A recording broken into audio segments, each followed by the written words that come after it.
बिस्मिल्लाहिर्रहमानिर्रहीम। अस्सलाम वालेकुम डियर स्टूडेंट्स। हमने last time first year chemistry में स्टिक्योमेट्री स्टार्ट की थी, जिसमें हमने मोलर वॉल्यूम और molar mass last time discuss किया था। उसके बाद हमने मॉलिक्यूलर आयन के लिए एक दफ़ा फिर से पीरियोडिक टेबल रिव्यू कर लिया था। तो आज हमने जहाँ तक हमने पढ़ा हुआ है वहाँ से कुछ कांस्टेंट वैल्यूज़ एक मोल सब्सटेंस के बारे में हमें मिलती है। तो वो कौन कौन सी कांस्टेंट्स वैल्यूज़ है और हमने कौन कौन सी स्टडी की है वो ज़रा चेक कर लेते हैं। हमें एवोगैड्रोस नंबर में पता चला कि किसी भी सब्सटेंस का एक मोल लो, उसके अंदर पार्टिकल्स फिक्स होंगे, कांस्टेंट रहेंगे, और वो पार्टिकल्स कितने होंगे? वो एवोगैड्रोस नंबर के बराबर होंगे। Capital N number, capital A subscript में एवोगैड्रोस, और इसकी वैल्यू 6.02 इंटू 10⁻23। एक मोल कोई भी सब्सटेंस उठा ले हम, तो उसके अंदर पार्टिकल्स 6.02 इंटू 10⁻23 होंगे। ये कांस्टेंट वैल्यू है। तो ये कांस्टेंट वैल्यू हमने ये पढ़ ली थी। दूसरा, mass of one mole of any substance. किसी भी सब्सटेंस के एक मोल का मास कितना होगा, ये हमने मालूम कर लिया था मोलर मास में, कि किसी भी सब्सटेंस के एक मोल का मास मोलर मास होगा और वो कांस्टेंट रहेगा। फॉर एग्जाम्पल, अगर मैं पानी की बात कर लूं, तो पानी का आपके पास H2O, इसका मोलर मास में कैलकुलेट करना चाहूं तो कितने किस्म के एलिमेंट्स? दो। तो दो ब्रैकेट्स बनाऊंगा for hydrogen and second bracket for oxygen. Hydrogen की तादाद 2 तो बाहर लिख लो, ऑक्सीजन की तादाद 1 तो बाहर लिख लो। हाइड्रोजन का मास पीरियोडिक टेबल में कितना बताया होता है? पीरियोडिक टेबल में इसका मास होगा 1। ऑक्सीजन का मास 16, तो 2 1 are 2 प्लस 16 1 are 16, 16 प्लस 2 18 ग्राम पर मोल। आप कोयटा में चेक करोगे पानी का मोलर मास, आप कराची में चेक करोगे, आप इंडिया जाकर चेक करोगे, आप यूनाइटेड स्टेट्स ऑफ अमेरिका जाकर चेक करोगे, तो दुनिया में कहीं पे भी चले जाओ, अगर आप एक मोल वाटर लोगे उसका मास 18 ग्राम पर मोल होगा। अगर मैं ये सब्सटेंस चेंज कर दूं, पानी की जगह मैं हाइड्रोजन पर ऑक्साइड ले लूं H2O2, तो उसका मास भी चेंज हो जाएगा। यहां पर मैंने लिया H2O2, दूसरा सब्सटेंस, ये हाइड्रोजन पर ऑक्साइड है, ऑक्सीडाइजिंग एजेंट। कितने हाइड्रोजन? 2। कितने ऑक्सीजन? 2। तो मास कितना आएगा? 16 2 32, 32 प्लस 2 आपके पास आ जाएगा 34। अब मास भी देख लो, चेंज हो जाएगा। तो for one substance the molar mass will always remain constant. Substance change होगा तो मोलर मास भी चेंज होगा, लेकिन अगर एक ही सब्सटेंस की बात की जाए तो उसका मोलर मास हमेशा कांस्टेंट रहेगा। एक मोल सब्सटेंस में पार्टिकल्स कांस्टेंट, एक मोल सब्सटेंस का मास कांस्टेंट। थर्ड चीज, अगर कोई सब्सटेंस गैसियस फॉर्म में हो, वो as a gaseous state exist करता हो, तो उसके एक मोल का वॉल्यूम भी हमेशा क्या होगा? वो भी कांस्टेंट होगा। और वो कितने के बराबर है? Vm। कैपिटल V का मतलब है वॉल्यूम, M का मतलब है मोलर, और वो वैल्यू है 22.414 डेसीमीटर क्यूबिक। तो ये तीन चीजें हमने मोल्स के बारे में कांस्टेंट सीखी। पहली बात कि एक मोल सब्सटेंस के अंदर पार्टिकल्स हमेशा कांस्टेंट होंगे और वो एवोगैड्रोस नंबर के बराबर होंगे। किसी भी एक मोल सब्सटेंस का मास, सही है, कोई भी सब्सटेंस हो उसके एक मोल का मास हमेशा कांस्टेंट रहेगा और वो बराबर होगा उसके मोलर मास के। किसी भी एक मोल गैसियस सब्सटेंस का वॉल्यूम 8 STP, ये जरूर कंडीशन याद रखनी है। कंडीशन है standard temperature and pressure. Condition change कर दोगे तो फिर आपके पास वो मोलर वॉल्यूम इतना नहीं रहेगा, ये कंडीशन याद रखनी है। तो एक मोल सब्सटेंस के पार्टिकल्स इतने, किसी भी सब्सटेंस के एक मोल का मास मोलर मास, किसी भी एक मोल सब्सटेंस का volume at STP gaseous substance का, तो वो मोलर वॉल्यूम है। ये तीन कांस्टेंट्स है। इन तीन कांस्टेंट्स को हम आगे यूज करेंगे फार्मूलाए बनाने के लिए, ताकि हम स्टिक्योमेट्री के तमाम फार्मूले यूज कर सके इसके हवाले से। ये तीन कांस्टेंट्स हैं। इन तीन कांस्टेंट्स को अब हम यूज करेंगे आगे फार्मूलों में, ताकि हम फार्मूले बना सके किसी भी सब्सटेंस के number of moles, number of particles, या आपके पास मास कैलकुलेट करने के लिए। स्टिक्योमेट्रिक फार्मूला, हमने अभी तीन कांस्टेंट्स पढ़ लिए, जिसमें से हमने कहा एक मोल सब्सटेंस के पार्टिकल्स कांस्टेंट होंगे, एक मोल सब्सटेंस के मास, उसका मास हमेशा कांस्टेंट रहेगा, एक मोल गैसियस सब्सटेंस का वॉल्यूम एट एसटीपी वो कांस्टेंट रहेगा। अब उन तीन कांस्टेंट में से कोई ना कोई एक कांस्टेंट जरूर यूज होगा किसी भी फार्मूले में। हमें कौन सा कांस्टेंट किस वक्त इस्तेमाल करना है वो हम सीखेंगे इस मेथड में। तो फार्मूला बनाने का तरीका, पहला आपके पास स्टेटमेंट जो आपने याद रखना है, प्रॉब्लम जो भी क्वेश्चन न्यूमेरिकल प्रॉब्लम है उसमें एक स्टेटमेंट दिया होगा, उसको आप सबसे पहले मालूम कर लो। It must have one quantity, उस स्टेटमेंट में आपको एक क्वांटिटी बताई गई होगी। The other quantity must be determined, और उसके जरिए दूसरी क्वांटिटी मालूम करनी होगी। एक क्वांटिटी गिवन होगी, दूसरी क्वांटिटी पूछी गई होगी। Right relation of same quantities from the three constants, हमने जो तीन कांस्टेंट्स पढ़ लिए हैं उनमें से वो रिलेशन यूज कर लो सेम क्वांटिटीज का जो अननोन स्टेटमेंट में दिए गए। मिसाल के तौर पर अगर अननोन स्टेटमेंट में, इस स्टेटमेंट में मोल्स और मास का रिलेशन दिया गया है, इन दोनों का रिलेशन है, मास आपको दिया गया है, मोल्स मालूम करने हैं, एक क्वांटिटी गिवन है, दूसरी मालूम करनी है, तो आपने उन तीन कांस्टेंट्स में से भी कौन सा रिलेशन लेना है जो मोल्स और मास का हो। तो मोल्स, 1 मोल का मास क्या कहलाता था, मोलर मास। ये हमारे पास हमने सेम वही रिलेशन ले लिया फ्रॉम द कांस्टेंट्स, ये कांस्टेंट हमने ले लिया।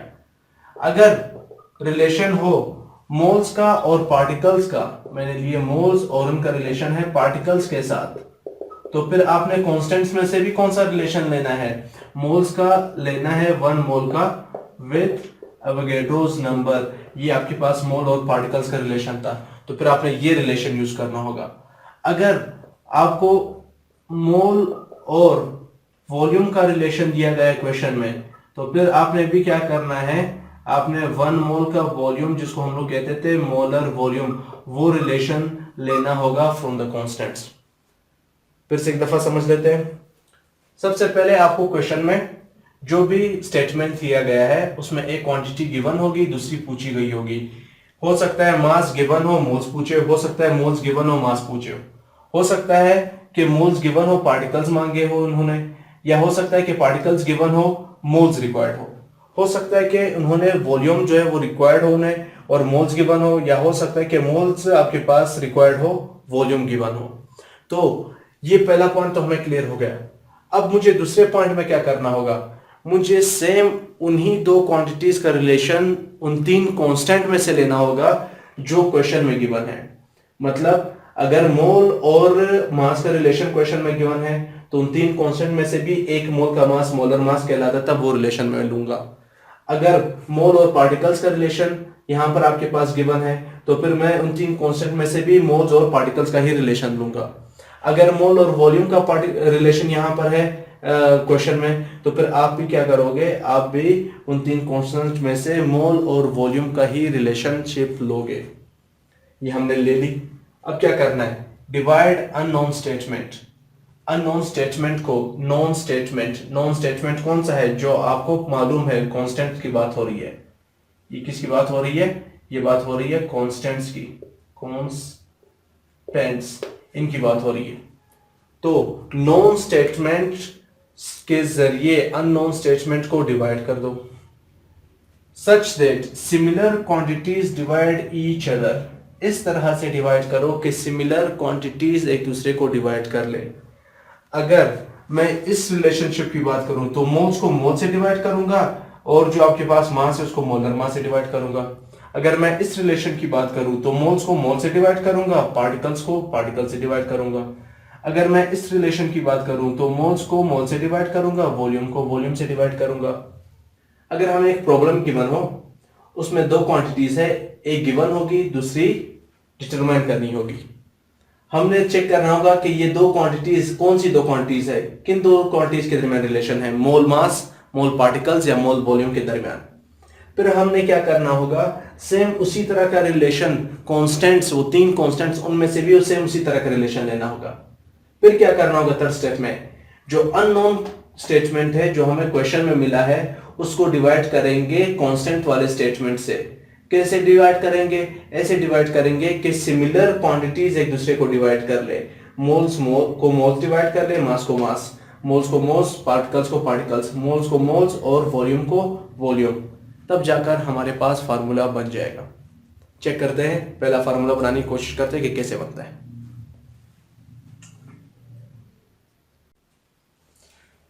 अब हमारे पास एक क्वेश्चन है जिसमें मास गिवन है। मास जो है वो गिवन है, वो हमें बताया गया है कि भाई इतना मास है। तो मास दिया गया है, क्या मांगा गया है इन्होंने, नंबर ऑफ मोल्स क्या होंगे वो मालूम करने हैं। नंबर ऑफ मोल्स, ये क्वेश्चन मार्क है, ये हमने मालूम करना है। तो रिलेशन किन दो चीजों के दरमियान हुआ, मोल्स और मास के दरमियान। ये स्टेटमेंट क्या कहलाएगा, इसको हमने नाम दिया था अननोन स्टेटमेंट, जिनमें एक क्वांटिटी गिवन दूसरी अननोन हो, तो ये अननोन स्टेटमेंट कहलाएगा। इसको मैं अननोन स्टेटमेंट का नाम दे देता हूं। सेकंड, अब मैं क्या करूंगा, अब मैं सेम इसी तरह का इन्हीं दो क्वांटिटीज का रिलेशन लूंगा। कहां से लूंगा, उन तीन कांस्टेंट में से। उन तीन कांस्टेंट में से क्या मास और मोल्स का रिलेशन था, बिल्कुल था। हमने वहां पे डिस्कस किया था कि 1 मोल का मास कहलाता है मोलर मास। ये रिलेशन हमने वहां पे सीखा था, इसको हम लोग नॉन स्टेटमेंट कहते हैं। ये वो स्टेटमेंट है जो मुझे ऑलरेडी मालूम है। अब मैं क्या करूंगा, थर्ड स्टेप, ये हमारे पास स्टेप 1, ये स्टेप 2। अब थर्ड स्टेप में अननोन को नॉन से डिवाइड कर लो। किसको, अननोन को नॉन से। तो अननोन में नंबर ऑफ मोल्स मैंने लिखे, number of moles is equal to, कहते हैं इतना मास कितने मोल्स के बराबर होंगे, तो मैं लिखूंगा कि गिवन मास, गिवन मास कितने मोल्स के बराबर होगा। कब, जब 1 मोल मोलर मास के बराबर है। मोलर मास के बराबर है। मास को मास से डिवाइड किया, नंबर ऑफ मोल्स को मोल से डिवाइड कर दिया। अब नंबर ऑफ मोल्स को 1 से डिवाइड कर लो, फर्क तो नहीं पड़ता, तो मेरे पास सिर्फ number of moles is equal to given mass upon molar mass, upon molar mass. ये फार्मूला हमारे पास बन चुका है पहला वाला। आई थिंक इजी था फार्मूला बनाना। हमने क्या कहा, हमने कहा क्वेश्चन में एक स्टेटमेंट गिवन होगा जिसमें मास तो गिवन है, कहता है किसी भी सब्सटेंस का इतना मास है, वो कितने मोल्स के बराबर होगा उसी सब्सटेंस के। तो ये हमने डिटरमाइन करना था। मैंने क्या किया, मैंने उन तीन कांस्टेंट में से भी मोल्स और मास के रिलेशनशिप वाले कांस्टेंट को निकाल लिया और वो नीचे लिख लिया। अब मैं क्या करूंगा, अब मैं अननोन स्टेटमेंट को नॉन से डिवाइड कर लूंगा, मोल्स को मोल से डिवाइड कर लूंगा, मास को मास से डिवाइड कर लूंगा। तो मैंने वही किया। नंबर ऑफ मोल्स को 1 से डिवाइड कर लो, तो आपके पास जो भी वैल्यू हो उसको 1 से डिवाइड करोगे वही वैल्यू आएगी। तो मैंने वही वैल्यू लिख ली, given mass upon molar mass. ये आपके पास वैसे ही आ गए और ये आपके पास पहला फार्मूला बन चुका है। इसका एक न्यूमेरिकल क्वेश्चन आपके बुक में दिया गया है, प्रॉब्लम, वो एग्जांपल हम कर लेते हैं। अब हमारे पास जो एग्जांपल दिया हुआ है उसमें लिखा गया है how many moles are present, कितने मोल्स मौजूद है in 20 gram of NaOH। Sodium hydroxide के अगर मैं 20 ग्राम लूंगा, 20 ग्राम मतलब मास की बात हो रही है, कहते हैं ये 20 ग्राम कितने मोल्स के बराबर होंगे, ये आप मालूम करके हमें बता दो। तो हम चेक कर लेते हैं। सबसे पहले हमने डेटा निकालना होगा, नंबर ऑफ मोल्स कितने हैं ये हमें मालूम ही नहीं है, तो इसको मैं लिख लूंगा x। मास इन्होंने बताया हुआ है, गिवन मास कितना है, तो गिवन मास हमारे पास है 20 ग्राम। अच्छा, अब मैं क्या करूंगा, मुझे पता है कि 1 मोल का मास क्या कहलाता है, molar mass. Mass of 1 mole NaOH is equal to कितना होगा, 1 मोल NaOH का मास मोलर मास कहलाता है, तो मैं लिख लेता हूं मोलर मास। अब मोलर मास कैसे कैलकुलेट करते हैं वो चेक करते हैं। मोलर मास के लिए आपके पास सबसे पहले कितने टाइप्स ऑफ एलिमेंट्स है उतने ब्रैकेट्स बना लो। आसान सा तरीका बता रहा हूं। तो मुझे पता चला एक आपके पास कैपिटल लेटर रखने वाला सोडियम है, एक ऑक्सीजन, एक हाइड्रोजन, तो 3 हो गए, 3 एलिमेंट्स है। मैं कितने ब्रैकेट्स बना लूं, 3, 1 2 3, सबके दरमियान में प्लस का साइन होना चाहिए। अब मैं क्या करूंगा, सोडियम के एटम्स कितने हैं इसके अंदर, तो मुझे पता चला सिर्फ और सिर्फ 1 है, मैं बाहर 1 लिखूंगा। ऑक्सीजन कितने हैं, 1 है, बाहर 1। हाइड्रोजन कितने हैं, 1। सोडियम का मास पीरियोडिक टेबल में आप चेक करोगे तो 23 लिखा होगा, 23। ऑक्सीजन का 16, हाइड्रोजन का 1, तो 23 1 जा 23 प्लस 16 प्लस 1, ये हमारे पास क्या आंसर आ जाएगा 40 ग्राम पर मोल। सोडियम हाइड्रोक्साइड के 1 मोल का मास कितना आया 40 ग्राम पर मोल आया। अब मैं क्या करूंगा, मैं फार्मूले में वैल्यूज पुट कर लूंगा। फार्मूला हमने बना लिया था, number of moles is equal to given mass upon molar mass. यहां पे डिवाइड हम करते थे 1 मोल से, याद है ना फार्मूले में, number of moles given mass दिया गया है कितने मोल्स के बराबर है, हमने कांस्टेंट से पता लगा लिया कि मोलर मास 1 मोल के बराबर होगा, तो गिवन मास कितने मोल्स के बराबर होगा ये हम डिवाइड करके पता लगा लेंगे। Unknown statement, non statement, unknown को नॉन से डिवाइड कर लिया, दरम्यान में इक्वल का साइन लगा लो सिर्फ। अब मुझे पता चला कि गिवन मास कितना है 20 ग्राम है, मोलर मास कितना है 40 ग्राम है, 0 0 cancel, 1 2 1 2 2 2 4, 1/2 is equal to 0.5 moles. इसका मतलब है अगर मैं 20 ग्राम सोडियम हाइड्रोक्साइड लूंगा तो वो आधे मोल के बराबर है। 40 ग्राम 1 मोल के बराबर हुआ तो 20 उसका आधा हो जाएगा, तो आधा मोल 0.5 मोल्स।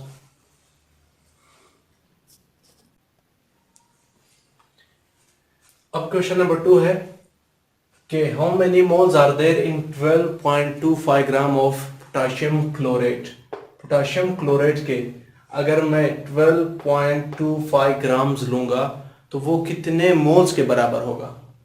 तो मुझे फिर से फार्मूला नंबर 1, क्योंकि मोल्स मांगे हुए जो चीज मांगी गई होगी वही आपने मालूम करनी है, तो मैंने मोल्स मालूम करने होंगे, वो मैं लिख लेता हूं कैसे मालूम करते हैं। सबसे पहले मैं क्या करूंगा, नंबर ऑफ मोल्स, ये हमारे पास डेटा आ रहा है, नंबर ऑफ मोल्स मुझे मालूम नहीं है तो मैं लिखूंगा x।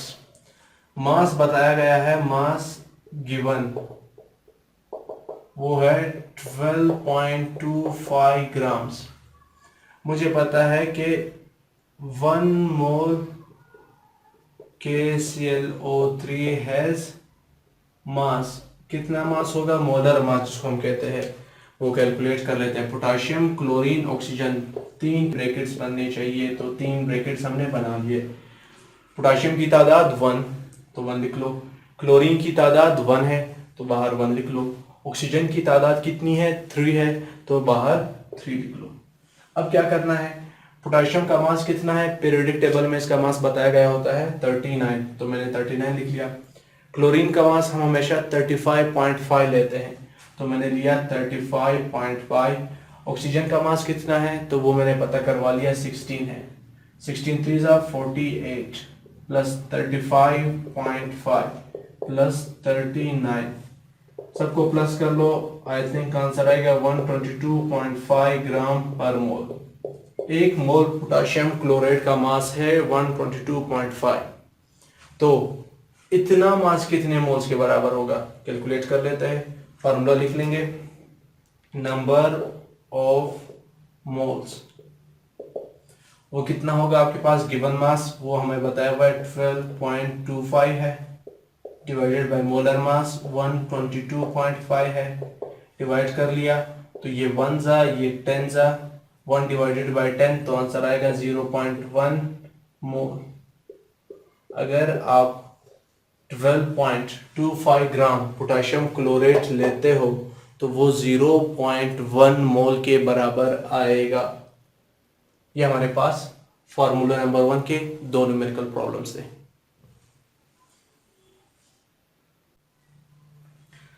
अब चलते हैं फॉर्मूला नंबर 2 की जानिब। फॉर्मूला नंबर 2 फॉर्मूला नंबर 1 से भी बनाया जा सकता है, अगर आप चाहो तो वापस पुराना जो हमने 3 स्टेप्स का मेथड सीखा था उस तरीके से भी बना सकते हो, वरना तो फिर आप फार्मूला नंबर 1 को रीअरेंज करके भी बना सकते हो। तो हम जरा चेक कर लेते हैं पहले वो 3 स्टेप्स के जरिए।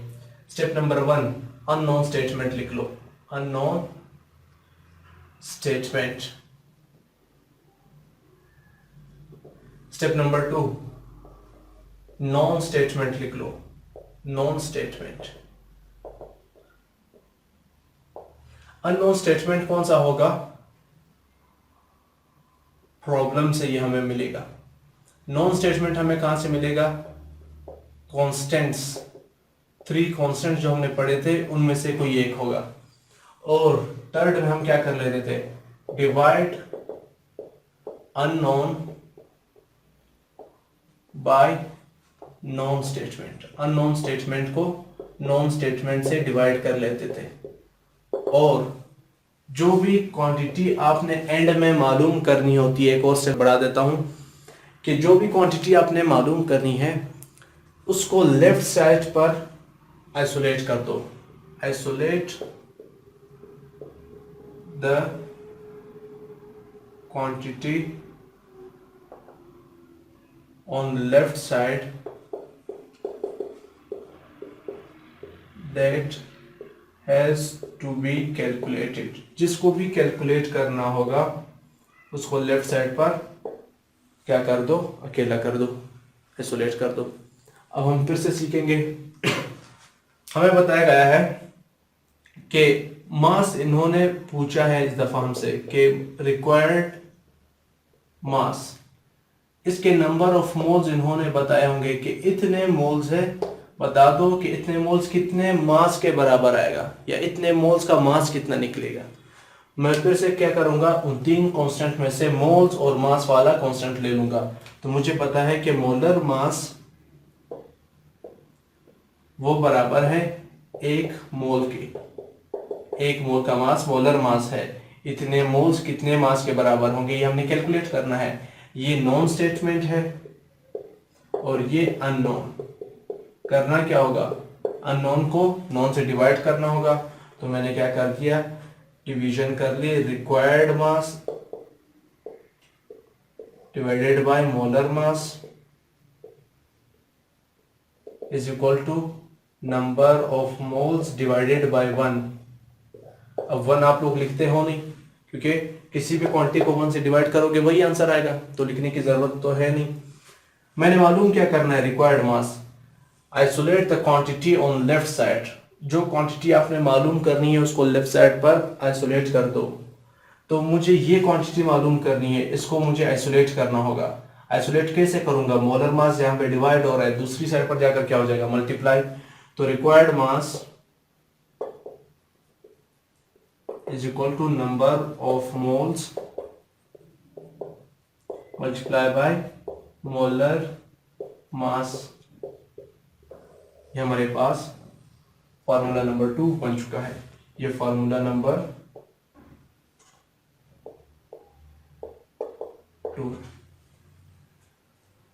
सबसे पहले प्रॉब्लम से अननोन स्टेटमेंट हमने लिख लिया कि इतने मोल से कितने मास के बराबर होगा। फिर हमने जो कांस्टेंट है उससे नॉन स्टेटमेंट निकाल लिया कि एक मोल मोलर मास के बराबर होगा। अननोन को नॉन से डिवाइड कर दिया, रिक्वायर्ड मास को मोलर मास से, मासेस को मासेस से, मोल्स को मोल से। हमने रिक्वायर्ड मास मालूम करना है, तो जो चीज मालूम करनी होती है उसको लेफ्ट साइड पर आइसोलेट करना होता है। मोलर मास यहाँ पे डिवाइड था, दूसरी साइड पर आकर मल्टीप्लाई हो चुका है। तो required mass is equal to number of moles multiply by molar mass. ये फार्मूला नंबर 2 आ चुका है। इसके न्यूमेरिकल्स अभी हम सॉल्व करते हैं। क्वेश्चन हमारे पास आया है, कैलकुलेट द मास। इसका मतलब है कि मास कैलकुलेट करना होगा, रिक्वायर्ड मास है of 0.25 moles of H2SO4। Sulphuric acid के 0.25 मोल्स का मास कितना आएगा ये कैलकुलेट करना है। तो हमने क्या किया, सबसे पहले रिक्वायर्ड मास जो डेटा है वो लिख लेते हैं। डेटा है रिक्वायर्ड मास, हमने मालूम करना है, ये X है। मोल्स कितने बताए हुए हैं, तो मोल्स ऑफ H2SO4 वो है 0.25 मोल्स। मोल्स 0.25, मास रिक्वायर्ड है वो हमने x लिख लिया। अब नेक्स्ट करना क्या है, हमें मालूम करना होगा molar mass of sulphuric acid. तो मोलर मास हम कैलकुलेट कर लेते हैं। मोलर मास ऑफ H2SO4, कितने टाइप्स ऑफ एलिमेंट्स है, हाइड्रोजन, सल्फर, ऑक्सीजन, 3, तो 3 ब्रैकेट्स बना लो, bracket 1 plus bracket 2 plus bracket 3। Hydrogen की तादाद 2, सल्फर की तादाद 1, ऑक्सीजन की तादाद 4। हाइड्रोजन का मास 1 पीरियोडिक टेबल से पता चला, सल्फर का 32, ऑक्सीजन का 16, 2 1 जा 2 आ जाएगा, प्लस 32 वन जा 32 प्लस 16 फोर जा 64, 98 ग्राम्स पर मोल। ये मोलर मास आ चुका है सल्फ्यूरिक एसिड का, जिसका मतलब है कि 1 मोल सल्फ्यूरिक एसिड का मास इतना है। तो इतने मोल्स का कितना होगा चेक कर लेते हैं। फॉर्मूला क्या आया था, required mass is equal to number of moles multiply by molar mass. तो मोलर मास कितना आया, या नंबर ऑफ मोल्स मैं लिख लेता हूं 0.25 और ये 98 आया, मल्टीप्लाई कर लो, आंसर क्या आता है चेक कर लो। तो तकरीबन 24.5 ग्राम्स आ जाएगा, 24.5 ग्राम्स मास होगा रिक्वायर्ड मास। जब 1 मोल सल्फ्यूरिक एसिड 98 ग्राम्स के बराबर है तो 0.25 मोल्स 24.5 ग्राम्स के बराबर होंगे।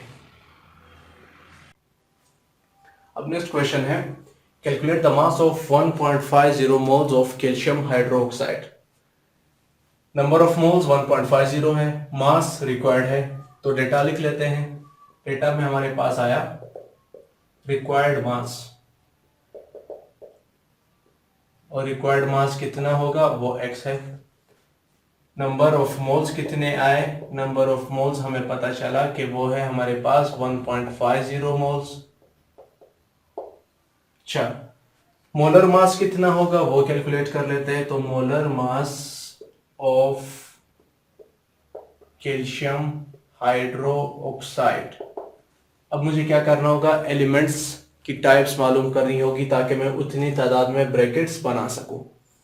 एक element calcium Ca, capital C small a, इसका मतलब ये एक एलिमेंट, ऑक्सीजन दूसरा एलिमेंट, हाइड्रोजन तीसरा एलिमेंट, तो मुझे 3 ब्रैकेट्स बनानी होंगी, bracket 1 plus bracket 2 plus bracket 3।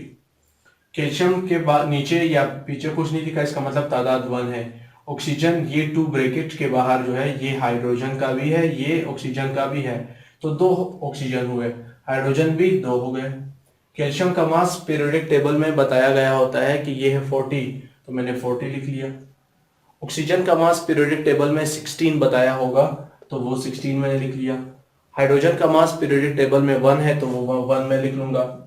अब मल्टीप्लाई कर लो, तो 41 जा 40 प्लस 16 2 जा 32 प्लस 2 1 जा 2, 40 प्लस 30 ये हो गया आपके पास 70, 70 प्लस 4 ये हो गया 74, तो 74 ग्राम्स पर मोल ये हमारे पास इसका मोलर मास आ गया।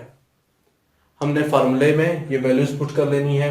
रिक्वायर्ड मास है, मोल्स भी बताए हुए हैं, मोलर मास भी पता है, तो फार्मूले में सिर्फ वैल्यूज पुट कर लो। सॉल्यूशन क्या आएगा, required mass is equal to number of moles multiplied by molar mass। अब नंबर ऑफ मोल्स कितने हैं वो चेक कर लेते हैं। वो है हमारे पास 1.50 मल्टीप्लाई बाय 74। 74 को 1.50 से मल्टीप्लाई कर लो, ये आंसर आ जाएगा 111 ग्राम्स। रिक्वायर्ड मास इतना होगा, रिक्वायर्ड मास। तो 1.5 मोल्स या 1.50 मोल्स कैल्शियम हाइड्रोक्साइड का मास आएगा 111 ग्राम्स।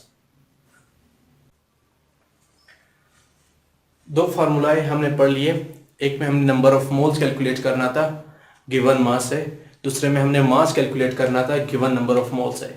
अब थर्ड फार्मूला जो हमारे पास आएगा उसमें दो मजीद किस्म के क्वांटिटीज के दरमियान रिलेशनशिप शो किया गया होगा, तो हमें अब अपना कांस्टेंट चेंज करना होगा। अब तक तो मास और मोल्स का रिलेशन था, तो हम मास और मोल वाला कांस्टेंट ले लेते थे। अब हमारे पास मोल्स और पार्टिकल का रिलेशन होगा, नंबर ऑफ मोल्स कैलकुलेट करने होंगे और इन्होंने क्या किया होगा, गिवन नंबर ऑफ पार्टिकल्स होंगे, पार्टिकल्स गिवन होंगे और मोल्स कैलकुलेट करने होंगे। तो मुझे क्या करना होगा, अपना कांस्टेंट चेंज करना होगा। कांस्टेंट अब मैं कौन सा लूंगा, ऐसा कांस्टेंट जिसमें मोल और पार्टिकल के दरमियान रिलेशनशिप हो। ऐसा कांस्टेंट कौन सा था? 1 मोल के अंदर जो पार्टिकल्स है उसको हम कहते थे एवोगैड्रोस नंबर ऑफ पार्टिकल्स। तो हमें मोल और पार्टिकल का ही रिलेशनशिप लेना होगा। क्यों? क्योंकि प्रॉब्लम में ही मोल और पार्टिकल का रिलेशनशिप है। ये अननोन स्टेटमेंट, अननोन, ये हमारे पास होगा नॉन स्टेटमेंट। थर्ड स्टेप हम क्या करते थे? Divide unknown by known. तो number of moles divided by 1, जो हम लोग लिखते हैं नहीं, is equal to given number of particles divided by N लिख लो या एवोगैड्रोस नंबर पूरा लिख लो। ये आपके लिए थर्ड फार्मूला बन चुका है।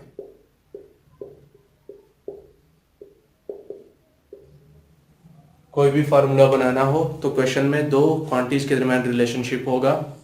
उनमें से एक क्वांटिटी गिवन होगी, दूसरी रिक्वायर्ड होगी, कैलकुलेट करनी होगी। जो जिन दो क्वांटिटीज के दरमियान भी रिलेशनशिप होगा, आपने उन 3 कांस्टेंट्स में से भी उसी 2 क्वांटिटीज के रिलेशनशिप वाले कांस्टेंट को ले लेना है और फिर इस अननोन स्टेटमेंट को उन कांस्टेंट वाले स्टेटमेंट से डिवाइड कर देना है, तो आपके पास फार्मूला बन जाएगा। तो ये हमारे पास थर्ड फार्मूला है। यहाँ पर आप 1 लिखना चाहो ना लिखना चाहो, आपके पास फार्मूला बन चुका है। अब इसके कुछ न्यूमेरिकल्स कर लेते हैं। ये क्वेश्चन गिवन है कि how many moles are there, कितने मोल्स होंगे हमारे पास in 3.76 into 10⁻23 molecules of sucrose. अगर हमारे पास सुक्रोज के इतने मॉलिक्यूल्स हो तो आप बता दें कि इतने मॉलिक्यूल्स कितने मोल्स के बराबर होंगे। तो मुझे सिंपल क्या करना होगा? डेटा लिखना होगा। डेटा मुझे क्या क्या मिल रहा है? नंबर ऑफ मोल्स, ये तो अननोन हुए, मैं x लिख लूंगा। नंबर ऑफ पार्टिकल्स या मॉलिक्यूल्स में लिख लूंगा। तो मॉलिक्यूल्स जो गिवन है मैं यहाँ पे गिवन लिख लेता हूँ। गिवन नंबर ऑफ मॉलिक्यूल्स है 3.76 इंटू 10⁻24। 1 मोल हैज कितने मॉलिक्यूल्स होंगे? 6.022 इंटू 10⁻23 मॉलिक्यूल्स होते हैं 1 मोल में। ये वो कांस्टेंट वैल्यू है, इसको हम लोग क्या कहते हैं? Avogadro's number. तो अब हम क्या करेंगे? अब हम फार्मूले में ये वैल्यूज पुट कर लेंगे। नंबर ऑफ मोल्स, सॉल्यूशन हम लिख रहे हैं, number of moles is equal to given number of particles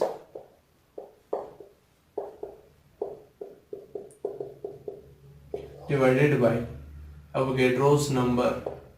given number of particles कितने हैं? 3.76 इंटू 10⁻24 और एवोगैड्रोस नंबर कितने के बराबर होगा? यहाँ पर मैंने लिख लिया है 6.022 इंटू 10⁻23। डिवाइड कर लोगे तो लगभग आंसर आ जाएगा 6.25। कैसे करोगे? 3.76 को 6.022 से डिवाइड कर लो। यहाँ पर 10⁻+23 है, ऊपर आएगा -23 हो जाएगा। 24 -23 तो आपके पास 10⁻1 बचेगा। इन दोनों को डिवाइड करने से जो भी आंसर आएगा उसको 10 से मल्टीप्लाई कर लो तो आंसर आ जाएगा 6.25। 3.76 को जब 6.022 से डिवाइड करोगे तो लगभग आंसर आएगा 0.625।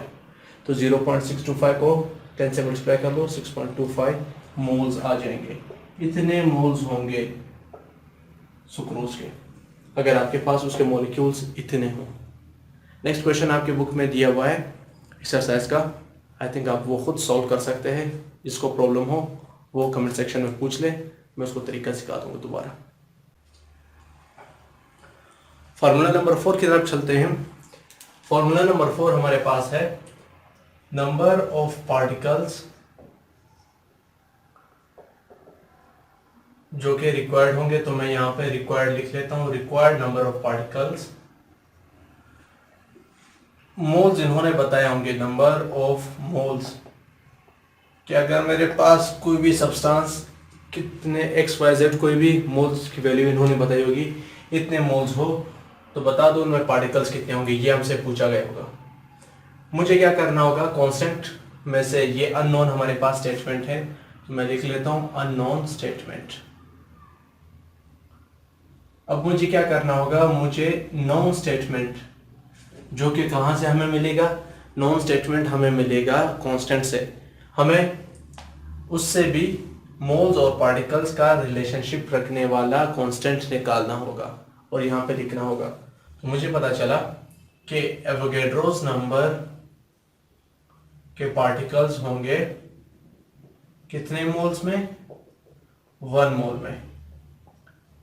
तो ये वो कांस्टेंट है, इसको मैं नॉन स्टेटमेंट का नाम दे देता हूं। अब मैं क्या करूंगा, divide unknown statement by non statement. ऊपर वाले स्टेटमेंट को, जिसमें हमेशा याद रखना जो प्रॉब्लम का स्टेटमेंट होगा उसको हमेशा कांस्टेंट वाले स्टेटमेंट से ही, नॉन वाले स्टेटमेंट से ही डिवाइड करना होगा। तो मैंने डिवाइड कर दिया। Required, step number 2, required number of particles divided by Avogadro's number. मैं सिर्फ सिंबल लिख रहा हूं इस साइड पर, number of moles divided by 1, जो कि हम लोग लिखते हैं नहीं आमतौर पर। अब मैंने जो चीज मालूम करनी होगी, अगर आपको याद हो लास्ट टाइम मैंने बताया था कि लास्ट स्टेप में आप उस क्वांटिटी को एक साइड पर, लेफ्ट साइड पर मोस्टली आइसोलेट कर दो जो आपने डिटरमाइन करनी है। तो रिक्वायर्ड नंबर ऑफ पार्टिकल्स मैंने मालूम करने हैं, मैं इसको आइसोलेट कर दूंगा लेफ्ट साइड पे। Required number of particles is equal to, Avogadro's number यहाँ पे डिवाइड हो रहा है, दूसरी साइड पर आकर मल्टीप्लाई हो जाएंगे, number of moles multiply bye Avogadro's number. ये फार्मूला नंबर 4 आपके पास बन चुका है, फार्मूला नंबर 4। तो ये जो हमने तरीका सीखा है कि सबसे पहले प्रॉब्लम से अननोन स्टेटमेंट निकालो जिसमें एक क्वांटिटी गिवन होगी, दूसरी कैलकुलेट करनी होगी। वो 2 क्वांटिटी जौन सी भी होंगी जिनके दरमियान हमने रिलेशनशिप मालूम करना होगा, सेम वही 2 क्वांटिटीज आप कांस्टेंट्स, उन 3 कांस्टेंट में से भी निकाल कर लिख लो उसके नीचे, और फिर अननोन स्टेटमेंट को नॉन स्टेटमेंट से डिवाइड कर लो। डिवीजन का तरीका भी सीख लो। याद रखना दोनों क्वांटिटीज के दरमियान में इक्वल का निशान जरूर होना चाहिए। जिस साइड पर आपके पास पार्टिकल्स होंगे आपने उसको कांस्टेंट के पार्टिकल से ही डिवाइड करना होगा।